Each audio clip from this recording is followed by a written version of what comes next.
ये हमारा dental clinic है, कॉन्फिडेंटल मल्टी स्पेशलिटी सेंटर। वहाँ पे एक्सरे होता है, हमारे पास दोनों है, 2D एक्सरे भी है और इसमें 3D एक्सरे भी है। 2D एक्सरे में आपको नॉर्मली सिर्फ 2 डायमेंशन दिखता है, 3D में वॉल्यूम, डेंसिटी सब हम इसमें चेक कर सकते हैं। इम्प्लांट प्लेसमेंट में और सर्जरीज में, मेजर सर्जरीज में ये बहुत ही इफेक्टिव लेटेस्ट है। ये नहीं कि हम नॉर्मल फैसिलिटी देते हैं, हम सबसे लेटेस्ट फैसिलिटी देते हैं जो आपको इंडिया में ही, अब्रॉड भी जाओगे तो आपको बहुत सारे क्लिनिक्स में ऐसी फैसिलिटीज नहीं मिलेंगी। This is the best teeth whitening system available in the world. You can scan your jaws and then we can print your jaws on this 3D. Actually, for Andaman, this is a very big setup, but yes, we are amongst the top dental clinics in India.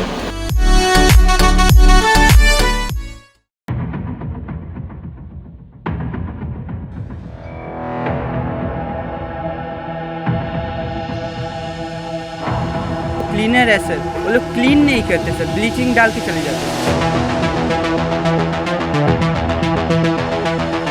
वो fan इतना आवाज़ करता है, लगता कभी सिर का ऊपर ही गिर जाए। सर भी तो देखते हैं ना, इस तरह प्रॉब्लम बच्चा लोग को है, कम से कम पूछने का क्या है सर, कम से कम उसको करा सकते हैं आप। हमारे बेसिक चीज़ों में प्रॉब्लम रहती है, जैसे क्लीननेस का हो गया सर, हम लोग का अच्छा खाना, साफ पानी। इन्हीं विद्यार्थियों में से पढ़ लिख के कौन जाने कि कोई यहाँ के MP बन जाए, मगर कैसे बनेंगे जब ये बच्चे इस मुश्किल दौर से गुजर रहे हैं कि उनको खाना पीना भी तरीके का नहीं दिया जा रहा है।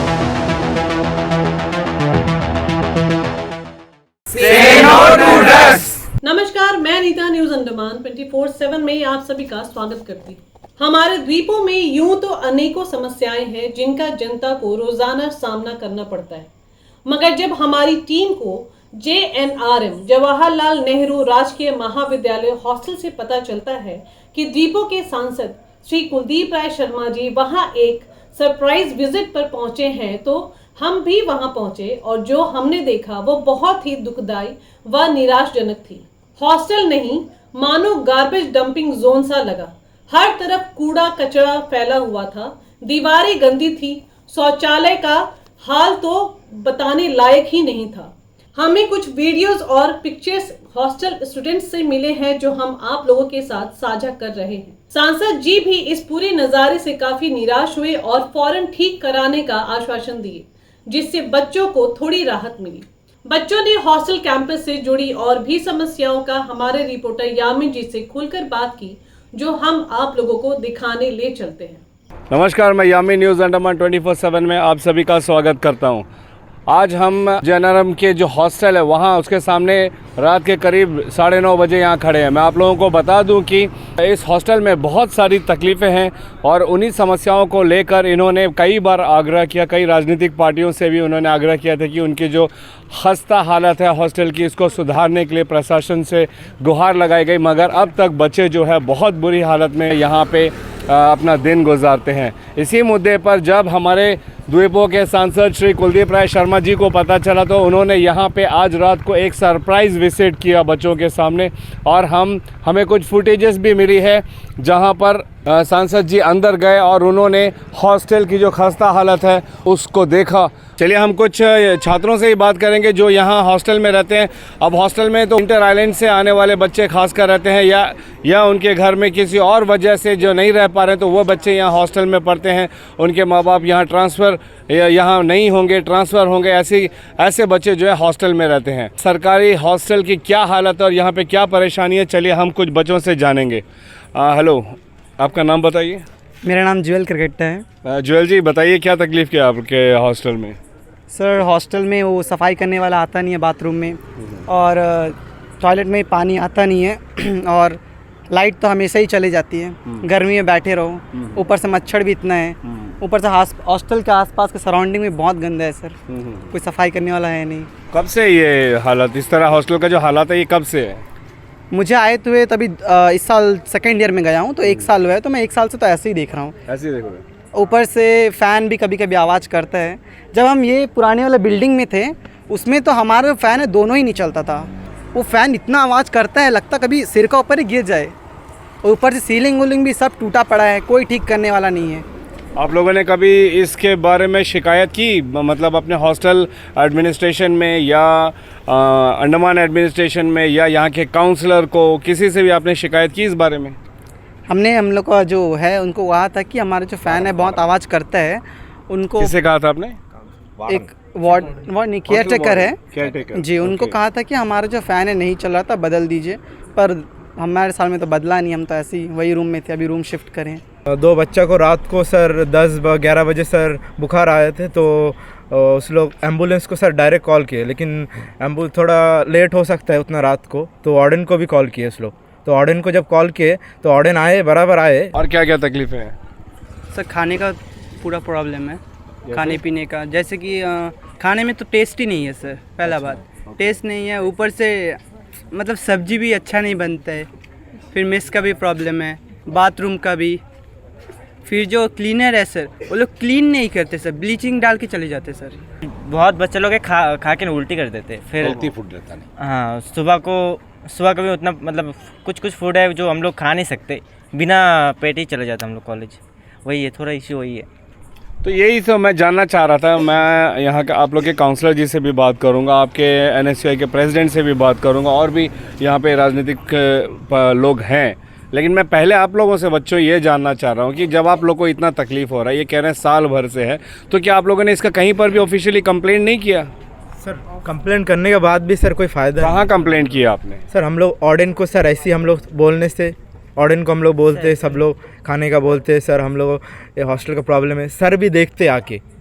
सर JNRM में आपने प्रिंसिपल को कभी इस बारे में बताया था? प्रिंसिपल सर एक बार आए थे, सर तो कभी आते नहीं हैं हॉस्टल में। जी सर, प्रिंसिपल सर आने से हम लोग सर को कंप्लेंट कर सकते, लेकिन हम लोग सर कॉलेज में जाके सर को तो नहीं बोल सकते, हम लोग वहाँ में सर परमिशन भी सर उतना नहीं मिलेगा, सर बोलेगा अपना काम रहेगा। तो अभी सर भी कम से कम आके ऑर्डिनेंस सर हम लोग आके देखते हैं, लेकिन सर भी तो देखते हैं ना, इस तरह प्रॉब्लम बच्चा लोग को है, कम से कम पूछने का क्या है सर, कम से कम उसको करा सकते। आप लोग तो देखे बाहर में बहुत गंदा बहुत है, गंदा को सफाई करा सकता, लेटरिन बाथरूम को भी सर आके देख सकते, हम लोग नहीं जाके कंप्लेंट करना, देख सकते सर कि लेटरिन बाथरूम कैसा है, अभी पहले कैसा था अब कैसा है, कम से कम सर आके देख सकते, लेकिन सर वो सब कुछ नहीं देखते। सर आप लोग हमें अपने टॉयलेट्स के, मेस के, अगल बगल सराउंडिंग्स के थोड़े फोटोग्राफ्स वीडियोस दे सकते हो, शेयर कर सकते हो? जी सर हम लोग शेयर कर सकते। Thank you so much. क्या नाम क्या है? ध्रुव सर। ओके ध्रुव, टेल मी। सर हमारा इतना कॉम्प्लिकेटेड प्रॉब्लम्स नहीं है सर, हमारे बेसिक चीज़ों में प्रॉब्लम रहती है, जैसे क्लीननेस का हो गया सर, हम लोग का अच्छा खाना, साफ़ पानी, देन यही सब चीज़ों में प्रॉब्लम है सर। यही सब चीज़ें कई सालों से ऐसी ही है, कुछ चेंजेस नहीं आ रही है। जब फ़ैन टूटा ही रह गया सर, लाइट नहीं जलती तो ऐसे ही रह गया, कभी सर कभी वो रिपेयर नहीं होता, कभी ठीक नहीं होता सर, इतना ही प्रॉब्लम है। हम विद्यार्थियों को देश का भविष्य बोलते हैं, इन्हीं विद्यार्थियों में से पढ़ लिख के कौन जाने कि कोई यहाँ के MP बन जाए, कोई देश का प्रधानमंत्री, कोई साइंटिस्ट, कोई प्रोफेसर बन जाए, मगर कैसे बनेंगे जब ये बच्चे इस मुश्किल दौर से गुजर रहे हैं कि उनको खाना पीना भी तरीके का नहीं दिया जा रहा है। JNRM हॉस्टल में जिस तरीके से इस बच्चे हमें बता रहे हैं, बच्चे हमारे साथ वीडियो शेयर करेंगे, हम भी आप लोगों को दिखाएंगे कि किस तरीके से बच्चों के यहाँ पे जो टॉयलेट्स हैं, बाथरूम्स हैं, आप नहीं जा पाओगे, आप कभी नहीं चाहोगे कि आपके घर का टॉयलेट बाथरूम इस अवस्था में रहे। जितनी गंदगी, जितनी बू वहाँ पे आती है, उसके अगल बगल कॉलेज कंपाउंड के बगल से में इतने सारे कूड़े कचड़े पड़े हैं कि वहाँ से दिन भर दुर्गंध आती रहती है। फिर उनके खाने की क्वालिटी को लेकर इनका हक है, साफ़ पानी, अच्छा खाना, स्वस्थ खाना, ये भी इनको नसीब नहीं हो रहा है। कई बच्चों का कहना है कि कई महीनों से ये अपने हॉस्टल वार्डन को बता रहे हैं कि उनका जो पंखा है वो टूट गया है। एक तो पहली बात तो यहाँ पे अंडमान निकोबार में बिजली की कितनी समस्या है, इससे आप सब अच्छे तरीके से परिचित हो। उसके ऊपर अगर जब थोड़ी बहुत बिजली आती है और पंखा टूट जाए तो ये बच्चे कहाँ जाएँ, किसे कहें? हॉस्टल है तो वो अपने वार्डन को ही कंप्लेन करेंगे, अपने प्रिंसिपल को ही कंप्लेन करेंगे, मगर इन बच्चों का यही कहना है कि अब तक इनकी कोई सुनवाई पर ध्यान नहीं दिया गया है। तो हम चलिए इस एरिया की जो वार्ड की जो काउंसलर है श्रीमती मागियर जी, हम उनसे बात करेंगे और उनसे जानेंगे कि क्या उन्हें कभी इन सब शिकायतों के बारे में पता था, क्या उन्होंने इस पर कोई कदम उठाया। नमस्कार मैम। नमस्ते। नहीं, आज तक इस तरह कोई कंप्लेंट नहीं आया। इधर में आने के बाद हम लोग अंदर गए तो हम लोग देखे यहाँ का हालत बहुत बुरा है। बच्चा लोग कैसा रहेगा, बीमारी फैलेगा। हम लोग देख के बहुत चौंक गया कि इस तरह जगह में बच्चा लोग रहते, इतना बच्चा लोग। चाहे कोई भी प्रिंसिपल होने दीजिए, उनको आना है, इंस्पेक्शन करना चाहिए, क्योंकि ये एरिया का बच्चा लोग ही तो आने वाला जनरेशन है। इन लोग ही तो हम लोग सेव करना है, इन लोगों का अच्छा ये करके देना है हम लोगों को। इन लोगों को करंट का प्रॉब्लम है, जनरेट कुछ करके देना था, ये सब कर सकते हैं। क्यों ये सब ध्यान नहीं देते, हमको समझ में नहीं आया। मैं आज ये बच्चे लोगों को सामने बोलना चाहती हूँ कि कुछ भी प्रॉब्लम होने से आप लोग बेफिक्र मेरे को कांटेक्ट कर सकते हैं। एमपी साहब आए हैं, एमपी साहब भी देख कर गए हैं, 1 हफ्ता टाइम दिए हैं, 1 हफ्ता के अंदर सब कुछ ठीक कर देना करके बोल के गए। फिर से हम 1 हफ्ता के बाद आएंगे बोले, हम भी आएंगे। आज हमको पता चल गया, फिर हम हफ्ता में एक बार या 15 दिन में एक बार मैं भी आऊँगी इधर। हम भी यही उम्मीद करते हैं मैम, क्योंकि आपका वार्ड भी है और ये बच्चे ही हमारे, जैसा आपने खुद कहा कि आने वाली पीढ़ी है, यही हमारे भविष्य है। अगर इनके भविष्य के साथ इस तरीके से खिलवाड़ होगा तो फिर हमारे देश का भविष्य कहाँ जाएगा, इसकी हम अंदाज़ा लगा सकते हैं। चलिए अभी हम वार्ड नंबर 11 के जो काउंसलर है संजीव रेड्डी जी, हम उनसे भी जानेंगे कि उन्हें क्या कहना है। जय हिंद सर। जय हिंद, नमस्कार सर। अभी जो हालात हमने जो देखे एमपी साहब के साथ जाकर, बहुत बुरा हालात है सर। वहाँ का जो बाथरूम, लैट्रिन, इतना गंदगी है कि हम फर्स्ट टाइम देख रहे हैं कि कोई हॉस्टल में इतना गंदगी है।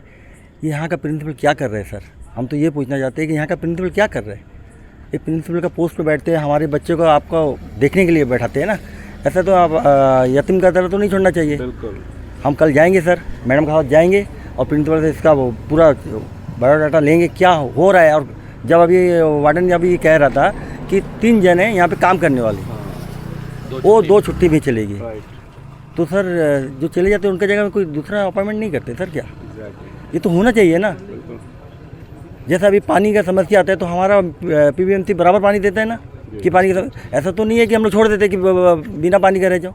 तो ये सब समस्या बहुत बड़ी समस्या है सर, छोटी समस्या नहीं है। इस समस्या को हल करना ही है और 2 दिन के अंदर हमें हल करना है। मैडम के साथ जाके हम ये हल करेंगे। आपने भी सुना, बच्चों ने कहा कि लगभग साल भर से ये लोग इन तकलीफ़ों से जूझ रहे हैं। तो मैं ये जानना चाहूँगा कि आप एक जनता के प्रतिनिधि हो, आप लोगों का ही वार्ड है ये, तो क्या साल भर में कभी आप लोगों ने यहाँ पे नहीं झांका कि यहाँ पे हॉस्टल में क्या तकलीफ़ें हो रही हैं करके? सर अभी हम लोग अभी 1-1.5 साल से हुआ है और अभी स्टार्ट अभी हुआ है कॉलेज, ठीक है। और कोई बच्चा, हम लोग तो यहीं रहते हैं, कभी कोई कंप्लेंट नहीं करा। आज फर्स्ट टाइम हम यही पूछा, हम बोले हम लोगों को तो कोई कंप्लेंट ही नहीं है। अरे हम डेली हमारा यहाँ आना जाना है, ग्राउंड में खेल होता है, यहाँ बैठते, कभी कोई नहीं बताया हमें। तो हमें तो भी जानकारी होना चाहिए ना। तो बच्चों को भी तो फॉल्ट है, ये तो बच्चों को भी बढ़ के आना चाहिए कि हमारा वार्ड काउंसलर कौन है, ये सब कंप्लेंट करना चाहिए।